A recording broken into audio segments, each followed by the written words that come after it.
What the heck are post-tax contributions? I go to the PRAP website. I'm going to change my elections from pre-tax, Roth, and then I see this third one called post-tax contributions, or elected deferrals is actually what they're called. I'm confused because I thought Roth contributions were post-tax contributions. Yes, it can be confusing, and if you've got questions about that, don't feel bad because I actually get this question a fair amount. So let's talk about what post-tax contributions are. That's what this video is about. Before we get going, 3 things that I think are going to help you. Number 1, there's a link down below in the show notes on YouTube where you can download the cheat sheets, the flow charts, and the important numbers of 2021 that can help you make up your mind as to what's best for you. Roth, pre-tax, IRA, 401k, and they're the same ones I had there last time. So if you downloaded them last time, it is the same one. Number 2, keep me in mind, I'm here as a service for all United pilots to answer your questions. If you got questions about this stuff, most likely so does somebody else. And number 3, remember to subscribe and hit the bell icon so that you get notified when new videos come out. Welcome to another video, everybody. I'm Dan Lamar, Certified Financial Planner with United Wealth Management, where we specialize in PRAP management and financial planning for pilots at United Airlines. And like many of you, I too am a pilot for United. Welcome to another video.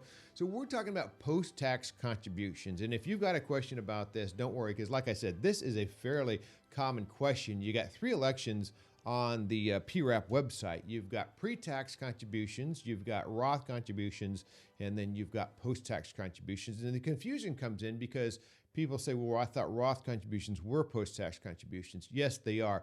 Let's talk about what the differences are. What it is that on pre-tax and Roth contributions, you've got a limit on how much you can put into the PRAP or any 401k. It's called the 402G limit, and it's $19,500 if you're under 50, and that's in 2021. And then you've got this catch-up contribution, $6,500 you can make in addition to that if you're over 50, and that is if you're 50 at the end of that particular year. That's when it counts. So that limit only applies to the pre-tax and the Roth contributions. So you could put more money in there than this $19,500 or $26,000, and you can do that via post-tax contributions, and that is what it's about. But you can't do it until your $19,500 or $26,000 limit is reached. That's what it's about. Now, there are some other limits that you can't put an unlimited amount in there, and we're going to talk about that. But that's the difference, is you can put pre-tax Roth contributions up to the 402G limit plus catch-up contributions, and then after that, you can make some post-tax contributions. And just a side note about that, if you want to do this, you can pre-enter your post-tax contribution amount anytime during the year. You can do it on January 1st, and that post-tax contribution will not kick in until the pay cycle after your pre-tax and your Roth buckets are full. So that's what I usually recommend, is if you want to do that, hey, just go ahead and set it up, and then it'll start automatically. And then, of course, it stops automatically when it knows when it does it and it knows how to do that. So let's talk about that and see what it looks like graphically. I kind of think of it as filling this bucket up from the bottom up, and then as pilot contributions go in the bottom, and that's pre-tax or Roth or a combination of either one, they start filling this thing up to the $19,500 limit in 2021. And of course, you got the catch-up contributions if you're over 50. So I kind of think of those as filling it up from the bottom up. And then then on top of that, the United contributions are going in at 16% on top of that. Now, once you hit this $26,000 limit or the $19,500, then your post-tax contributions can start going in there, but not until then.